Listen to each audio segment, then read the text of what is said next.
एक बार की बात है, गांव में रहने वाला एक जवान लड़का इस बात से परेशान था कि उसके मन में हर समय कोई न कोई नकारात्मक विचार चलते ही रहते हैं। उसके मन की बकबक कभी शांत नहीं होती।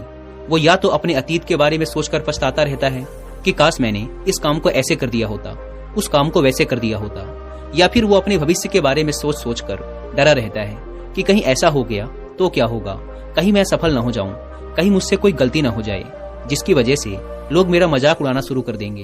और ऐसे ही कई सारे नकारात्मक व असफलता से भरे विचार उसके मन में हर समय चलते रहते। वो हमेशा ही विचारों में खोया रहता और अंदर से डरा हुआ सा रहता। फिर उसे किसी ने बताया कि यहाँ पास के जंगल के नीचे एक बौद्ध भिक्षुक रहते हैं, तुम उनके पास जाओ, वो तुम्हारी इस मानसिक समस्या का समाधान अवश्य कर देंगे। वो लड़का उन बौद्ध भिक्षुक के पास जाता है और अपनी सारी समस्या उन्हें बताता है। बौद्ध भिक्षुक उस लड़के की बात पूरे ध्यान से सुनते हैं और कहते हैं, तो तुम मुझसे क्या जानना चाहते हो? लड़के ने कहा, मुनिवर, मैं अपने मन को खाली करना चाहता हूँ। मैं आपसे ये जानना चाहता हूँ कि मन को खाली और साफ कैसे करते हैं? भिक्षु ने कहा, मन को खाली और साफ करना कोई 1-2 दिन का काम नहीं है, ये एक बहुत ही लंबी प्रक्रिया है। तो क्या तुम इसके लिए तैयार हो? लड़के ने कहा, हाँ मुनिवर, मैं कितनी भी बड़ी प्रक्रिया से गुजरने के लिए तैयार हूँ। बौद्ध भिक्षु ने कहा, मन को खाली और नकारात्मक विचारों से दूर रखने के 6 तरीके हैं। आओ एक एक करके उन्हें समझते हैं। मन को नकारात्मक विचारों से दूर करने का पहला तरीका है, ऐसे लोगों का साथ छोड़ दो जो हमेशा तुम्हें कमजोर, पिछड़ा हुआ, लक्ष्यहीन और गरिमा रहित इंसान महसूस करवाएं। अक्सर हमारे आसपास कुछ ऐसे लोग भी होते हैं जो शायद पद और धन में थोड़ा ऊपर होते हैं, लेकिन वो अपने इसी पद और धन के घमंड में अपने से थोड़े नीचे के स्तर के लोगों को कुछ भी नहीं समझते। वो हमेशा ही अपने से छोटे लोगों को यह महसूस करवाते हैं कि वो कितने छोटे हैं और वो जीवन में कुछ भी बड़ा हासिल करने में सक्षम नहीं है। इसके अलावा कई बार हमारे कुछ मित्र और परिवार के सदस्य भी ऐसे होते हैं जो अक्सर हमें छोटा महसूस करवाते हैं, हमें नीचा दिखाने की कोशिश करते हैं, लोगों के सामने हमारा मजाक बनाते हैं। तो ऐसे लोगों से जितना हो सके दूर रहो, क्योंकि ये ऐसे लोग होते हैं जो तुम्हारी नजरों में तुम्हारी गरिमा को नष्ट कर तुम्हें लक्ष्यहीन बना देंगे। तुम्हें खुद की काबिलियत पर संदेह होना शुरू हो जाएगा। तुम्हारे अंदर खुद के प्रति और दुनिया के प्रति नकारात्मक भावना आनी शुरू हो जाएगी और ये नकारात्मक विचार तुम्हें मानसिक तनाव और चिंता की तरफ ले जाएंगे।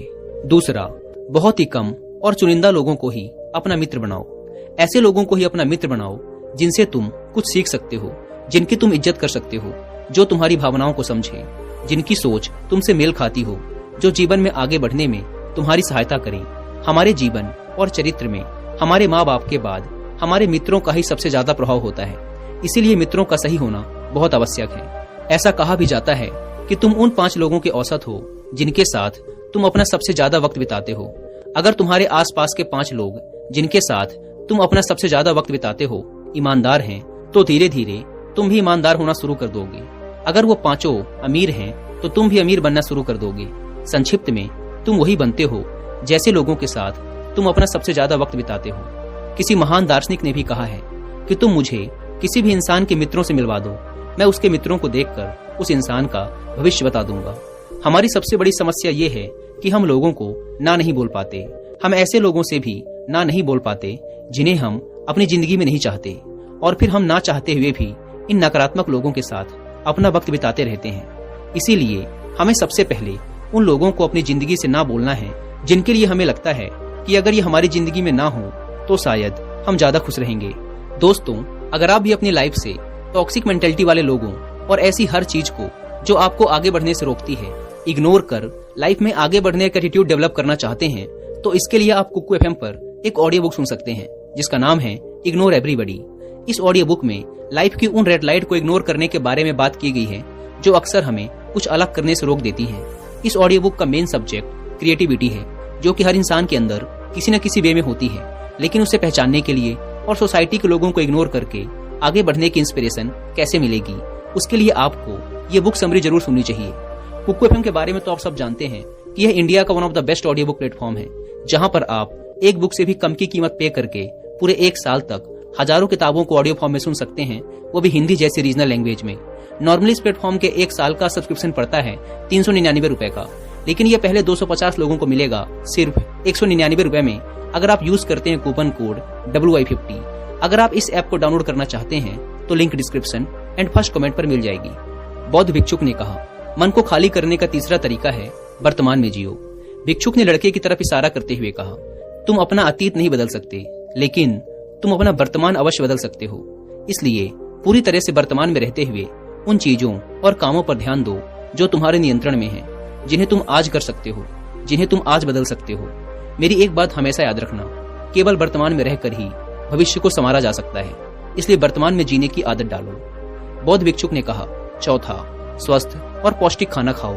हमारा शरीर ऊर्जा से चलता है और हम जैसा खाना खाएंगे वैसे ही ऊर्जा हमारे शरीर को मिलेगी और फिर वैसा ही हमारे शरीर और मन का व्यवहार भी होगा। अगर तुम कोई ऐसा भोजन ग्रहण करते हो जिसमें खुद कोई जीवंतता नहीं है, जैसे कि मांसाहार, तो तुम्हारी मन स्थिति पर भी इसका विपरीत प्रभाव पड़ता है। साथ ही अगर शरीर ही स्वस्थ नहीं है तो हमारा मन भी प्रसन्न नहीं रह सकता। जब शरीर अस्वस्थ और कमजोर होता है तो मन में बहुत से नकारात्मक और हीनता के विचार आते हैं। कहा भी जाता है कि स्वस्थ शरीर में ही स्वस्थ मस्तिष्क का निवास होता है, इसलिए शरीर को स्वस्थ और मजबूत रखना हमारी जिम्मेदारी है।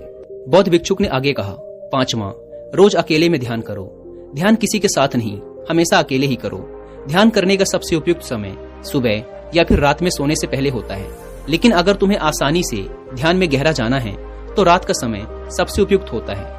रात में सोने से पहले ध्यान करने से नींद में भी सुधार होता है और गहरी नींद आती है। ध्यान करने के लिए तुम अपनी सांसों पर ध्यान केंद्रित कर सकते हो या फिर अपने मन में उठने वाले विचारों पर भी ध्यान दिया जा सकता है। मन में उठने वाले विचारों पर ध्यान देने से ध्यान करने वाले को ज्यादा फायदा होता है, क्योंकि इससे आसानी से गहरे ध्यान में उतरा जा सकता है। अगर तुम ध्यान नहीं कर सकते तो रोज कुछ समय खुद के साथ अकेले में बिताओ। खुद के व्यवहार को जानने की कोशिश करो, ये देखने की कोशिश करो कि मन में किस तरह के विचार उठ रहे हैं। जब तुम लंबे समय तक ध्यान करते हो या अपने साथ अकेले में वक्त बिताते हो तो तुम धीरे धीरे खुद को जानना शुरू कर देते हो। तुम्हारे अंदर एक ठहराव आ जाता है, तुम्हारा उतावलापन कम हो जाता है, तुम कम बोलते हो, आसपास की चीजों पर ध्यान ज्यादा देते हो, ज्यादा शांत और स्थिर रहते हो, जिससे तुम्हारा आकर्षण सहज ही बढ़ जाता है। तुम सैकड़ों की भीड़ में भी अलग दिखते हो और सबसे बड़ी बात, ध्यान करने से तुम्हारे मन में विचारों की तीव्रता कम हो जाती है, जिससे तुम्हारे मन में नकारात्मक विचार कम आते हैं। बौद्ध भिक्षुक ने कहा, छठवां और आखिरी, नई नई जगहों पर घूमने जाओ। एक बहुत ही पुरानी कहावत है कि एक लंबी यात्रा आपको 100 किताबों से भी ज्यादा ज्ञान दे देती है। तुमने देखा होगा कि बौद्ध भिक्षुक साल के 9 महीने लगातार घूमते ही रहते हैं। उनके घूमने के पीछे का एक कारण ये भी है कि नई नई जगहों पर जाने से मन को नयापन महसूस होता है, जिससे मन हमेशा ही उत्साहित और ऊर्जा से भरा रहता है। कोशिश करो कि प्रकृति की सुंदरता से भरे स्थानों पर घूमने के लिए जाओ। जब घूमने जाओ तो अपने आसपास की हर चीज पर पूरा ध्यान दो। इससे तुम्हारी चीजों पर ध्यान देने की आदत बढ़ेगी। प्रकृति की सुंदरता और उसकी आवाज में खोने की आदत डालो। वर्तमान में जियो। अपना अतीत में हुई गलतियां और सारी चिंताओं को भूल जाओ।